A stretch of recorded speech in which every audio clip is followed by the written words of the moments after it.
Welcome to Intergenerational Conversations, where hosts Keona, Owens, and Josephine Robinson bridge the generational gap in the nonprofit world.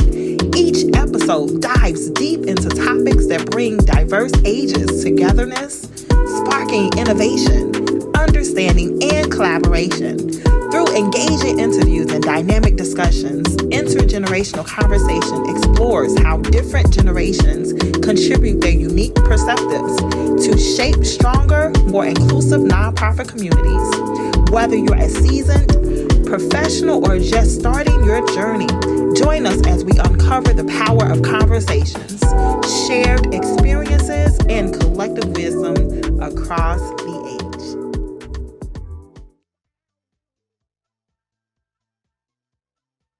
Welcome. Good evening. We're so excited to have you with us this evening and to be in your living room. Today's topic, I'm really excited we have a special guest with us today, which is Michael Matos from SCALELit. He's Hello here. There. He's here. Great to be here. All right, thank you for being here. Yeah. So I'm really excited about today's session. We're really going to hone into digital literacy, navigating technological shifts within the nonprofit industry. We're going to talk about that with the intergenerational, the dynamics of that, examining how technology shapes the work of nonprofits and experiences of different generations. We also going to talk about strategies on bridging the digital divide and promoting digital literacy, which is something Michael he's definitely the expert, and I'm glad to have him here. Leveraging technology to enhance collaboration and communication across generations. So Michael, tell us a little bit about what you do and who you are. Michael Matos. I'm the Education Technology Director for an organization called SCALELit. SCALELit's mission, and I'm going to read this one off, but I'll add my digital component to it, let's say, to help adult education organizations secure resources and training so that under-resourced adult learners can become economically successful and reframe adult basic education as a critical public policy issue. And, members of SCALELit, which we have over 90 organizations within our coalition, have access to webinars, resources, and programs that, while empowering individuals in the community, they are doing that through that outreach of these non-for-profits. I have a question. To Keona, tell us a little bit about what TouchGift does with your learning labs, your digital learning labs. I think what you do is wonderful, but I've had the opportunity to see and look at what you do. So I don't think our visitors and our viewers know what you do. So tell them what you do with your digital. Absolutely. So TouchGift Foundation, we actually provide what's called mini learning labs. We have these sessions that's public at the Bessie Comey Library, and we're implementing new programming at Kelly Library in January. Woo woo! But let me just share this point, and I'm glad you brought that question up. So we help people navigating through technology, whether you want to learn how to use a mouse, the different functionalities of a computer or desktop, or even your mobile devices. We also help them navigate through what's Google Sheets, Word. I love a good spreadsheet. I am like, my community call me the guru of spreadsheets. And also, the good thing about that, Michael helped us implement this programming back in 2020. So we appreciate him and SCALELit, which was formerly known as the Chicago Literacy Coalition, right? Yes. Okay. And they actually help us pivot in that crucial moment during a pandemic of going from in-person sessions to 100% remote. So I'm glad. Thank you so much for helping us. Because I want to slow you down a little bit because I know you're excited. I think it's really important, since we're talking about intergenerational and what that means, and given I'm part of the baby boomers generation, and both you and Keona really do use digital so easily. So what I'd like to get from both of you, what kinds of things for those of us that are seasoned at both levels. We've got seniors who are very excited about what Keona does and the digital at the libraries, but those of us who are retired professionals and really want to appreciate more what you can do with digital kinds of work and the work that you're doing and the work that we would like to do with more experienced and seasoned people like yourselves. Can I share this? Okay. Which is a testimonial. Okay. Dealing with seniors, we have a 91-year-old citizen. And when I say this lady, we actually taught her how to create grandma's grocery lists with formulas. And just, her name is Doris. Shout out to Doris. Hey!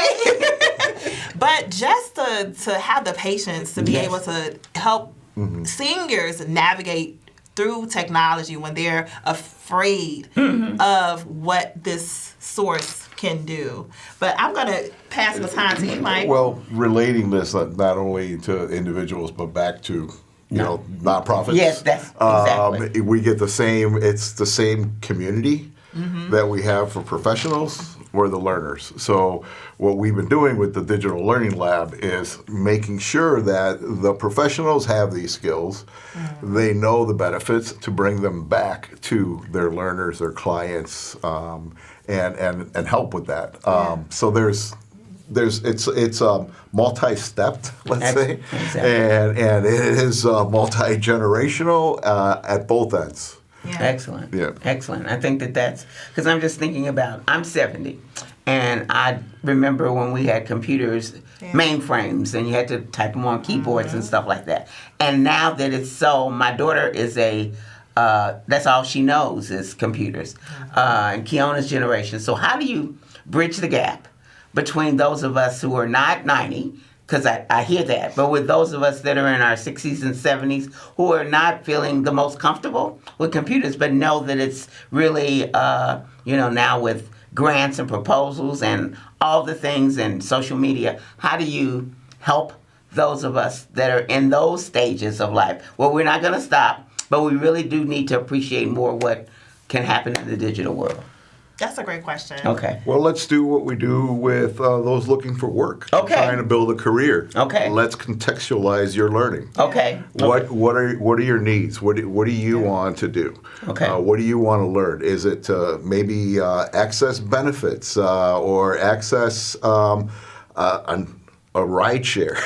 Or access a grant. A grant. Because we're talking about people, these conversations are about nonprofits. Exactly. So I might not be interested. I could probably do that. Yeah. But how do I do it with now, back in the day we used to run proposals down to everybody, but now everything is you got to click a button and you got to do the grants and all that. So I'm really talking about, the consumers are really important and we want to do that. But I think our conversations have been about how can intergenerational conversations with people that either are part of nonprofits in leadership positions or want to be helpful and learn what can we do. So that's the kind of, I guess I don't want to be, and I'm not being, but I don't want to be elementary because I think we can do, I can go on a computer and find out about a job, but I might not have the foggiest idea how to do a grant on a computer. Right.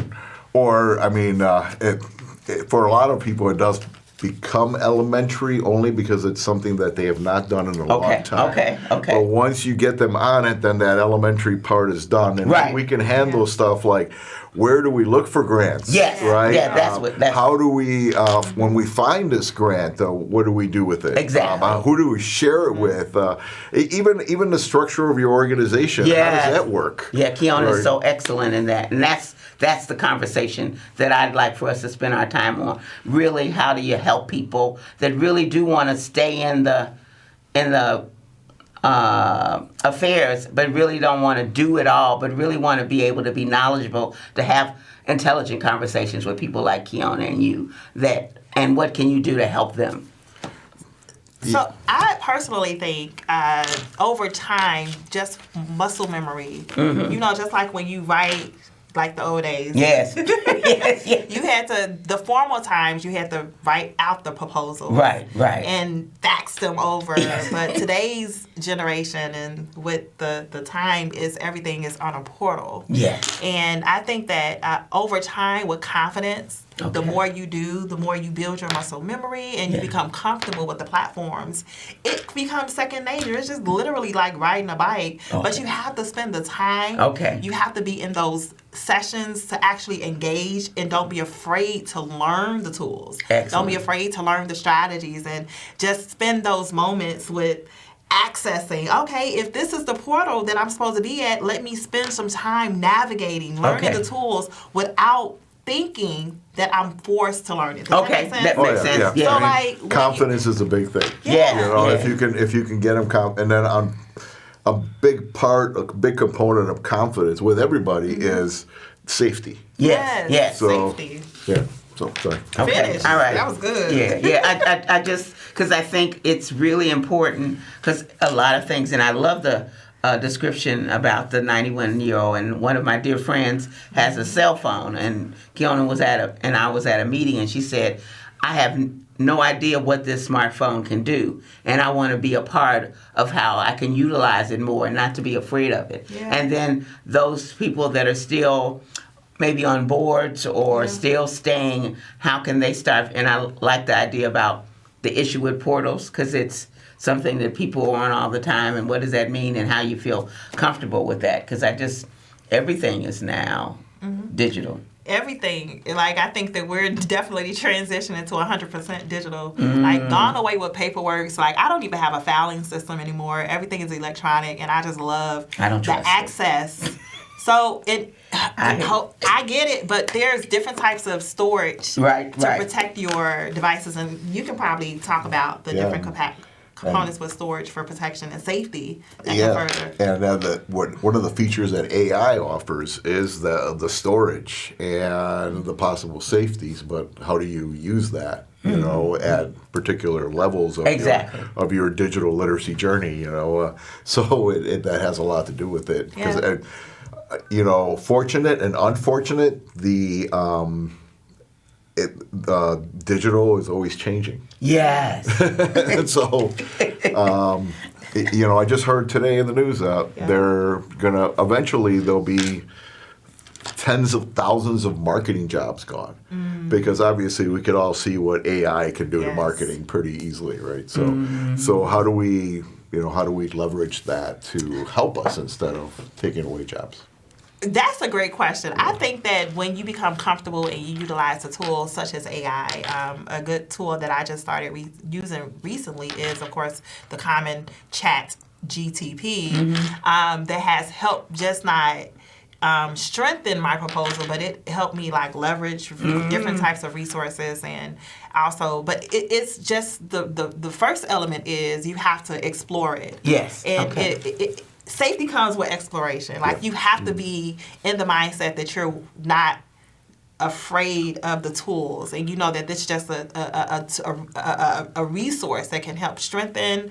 It can help navigate. It can help you like tap into other resources that, like, AI is definitely taking over. When I say it's taking over, it is taking over. Yeah. And like Michael just mentioned, is actually a lot of with the marketing. So. One question that I want to ask you is, how can organizations such as Touchkin Foundation or SCALELit help address these challenges, such as the digital divide? Well, one through the Digital Learning Lab. So the Digital Learning Lab is a collaborative of many organizations, all delivering digital literacy or digital inclusion, if we want to call it, different ways. And you can see that in the data that they keep. Yeah. You can see that in the people that they work with, the people that move on and move up a scaffold of awards or credentials. And what we've done is experiment with products, trying to bring free resources or low-cost resources to as many non-for-profits as possible. And then, of course, try to have them engage not only in teaching these skills, but in the advocacy for these skills. Okay.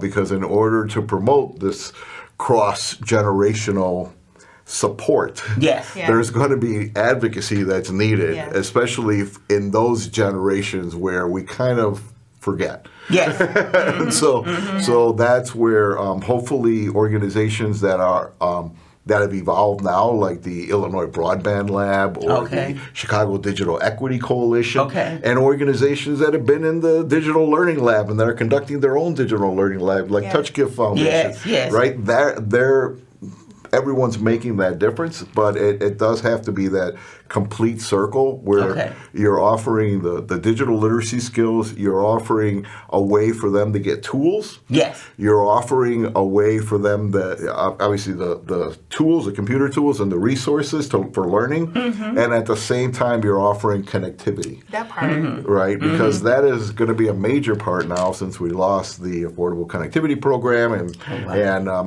there's a lot of other things coming into play now.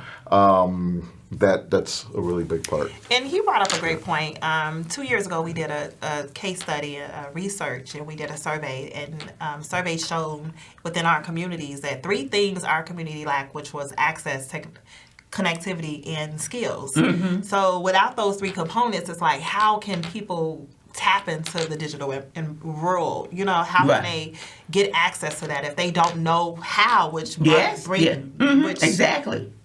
address your point as Right. far as with the skills base. I don't know how, but oftentimes we don't know how to advocate for to be in that space Right. or to provide the safety and the comfort to actually advocate for yourself and say, I need help me. You know? Exactly. And one of the things you brought up about you said that it's the connectivity issue, which is a real issue.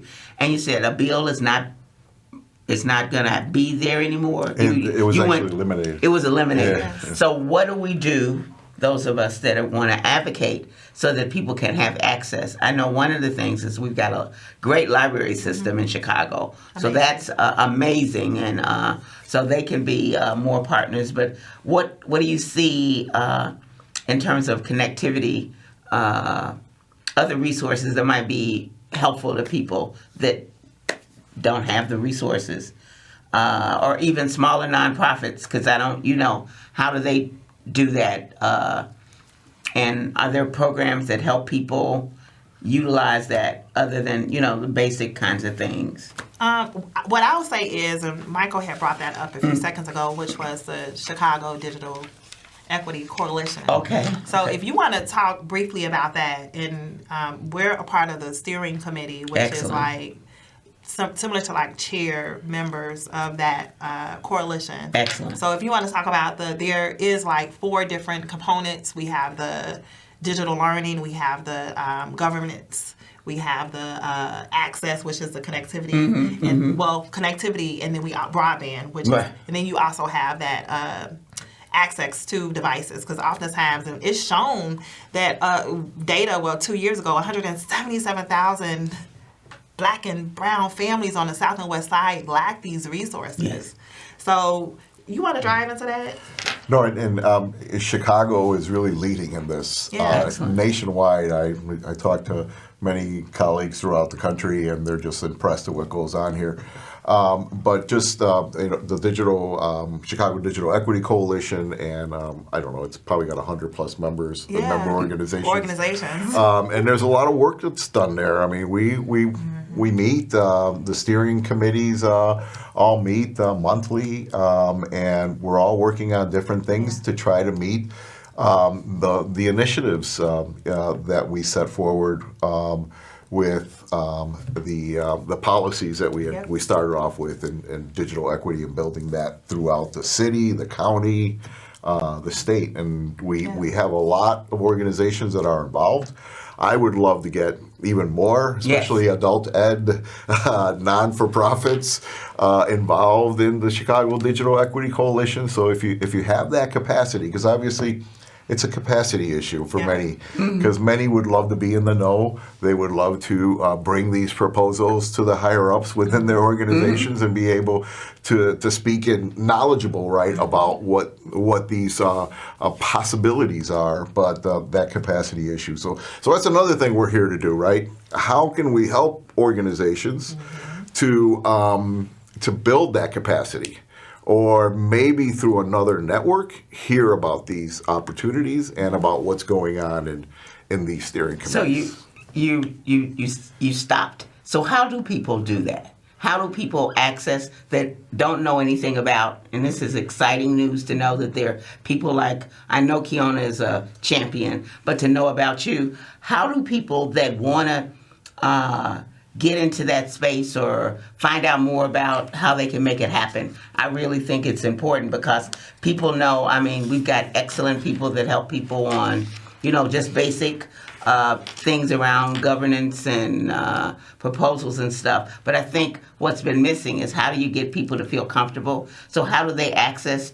Where do you meet? How do people gain it? What kinds of resources, basic resources do they need? Or because sometimes, and I'm going to share, people don't even know what questions to ask because they lack the knowledge. So, Agreed. Okay. Yeah, and I try to let them know that it's, for some of these organizations, it's a light lift. Okay. Right? They just have to become members. Okay. Yeah. And it's a light lift, and they can learn a lot from that light lift. That little bit of giving back, Okay. they can get a lot more from it. Okay. And having them to, and then obviously giving them resources. Right. So giving them places where there's free resources, so they Yes. don't have to have those budget problems where they cannot get resources. Yes. The more free resources you get, the better the outcomes are going to sounds be. good. Obviously, your professionals have to learn how to use it, Right. how to deliver it, Yes. and then find what is the best, when to bring in a new one, Okay. change them. So Right. it's a lot involved to it, and that's hopefully what we can do with Yeah. building the professional development part of it. And I'm glad you brought that up because earlier you mentioned awards and certificates, and I think that we didn't spend. We only have 4 minutes, y'all. Okay. We really That go was dive quickly but deep. But there are different tools, like you mentioned earlier, that can help strengthens people's skills. Like what platforms? Can you just give a few resources here? Sure, and I'm good with free resources. Okay, I excellent. love dealing with free resources. So obviously you can use North Star Digital Literacy Assessment for free. Mm-hmm. There's a pay component. There's pay components to a lot of free resources. The Chicago Public Library Digital Learn. Yes. Just another great free resource, and any of those digital learn products are great. And then GCF Global Yep. is another one that I use, and there's so many more. And refer to I guess both our websites will probably have information on it. I know SCALELit.org has a lot of resources. Mm-hmm. We also have a digital learning lab website that connects us, which we are doing some changing on right now, so it may not be like fully accessible right now. But there's just a number of resources. Many of them given by other professionals. Yeah.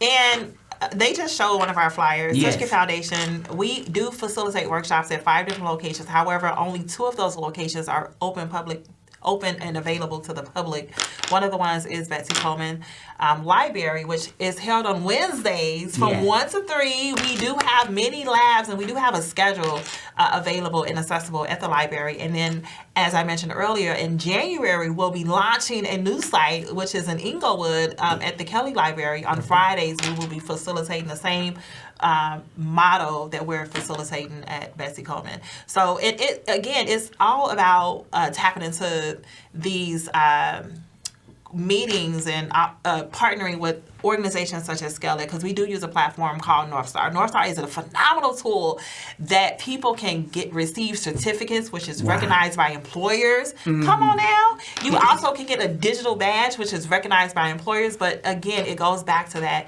becoming comfortable, becoming safe, and being willing to just learn and tap into something new. I was taught at a younger age that growth comes with discomfort. Yes. So oftentimes, in order to scale, to grow higher, you have to become uncomfortable, and that's how you know you're growing. So even when you're in a foreign neighborhood or a foreign land, you know, you have to use these tools to navigate through the community, and don't be afraid to reach out. There are people such as Michael, SCALELit, TouchGift Foundation, to help you navigate through these platforms.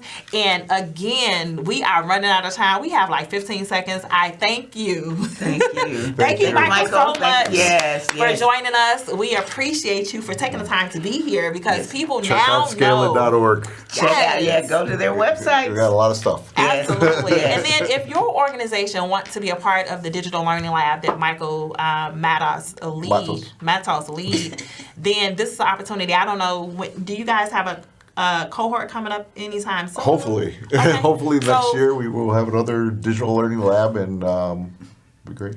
Yeah, excellent. Awesome. Well, thank you so much for joining us. I yes. also want to mention we will be back here next month, January the 27th. Our conversation is embracing diversity and inclusion. We will have a guest, and you have to check us out on Instagram, TouchGift Foundation, or go to our website, touchgiftfoundation.org. Also, you can visit Cradle to Success on Facebook. So we, again, thank you for allowing us in your homes, and we'll see you soon. Thank you so much, Mike. Thank you. Thank you. Thank you.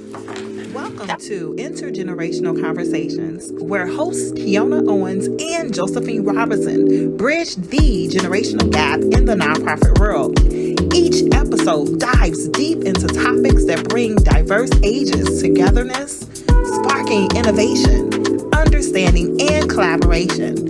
Through engaging interviews and dynamic discussions, Intergenerational Conversation explores how different generations contribute their unique perspectives to shape stronger, more inclusive nonprofit communities. Whether you're a seasoned professional or just starting your journey, join us as we uncover the power of conversations, shared experiences, and collective wisdom across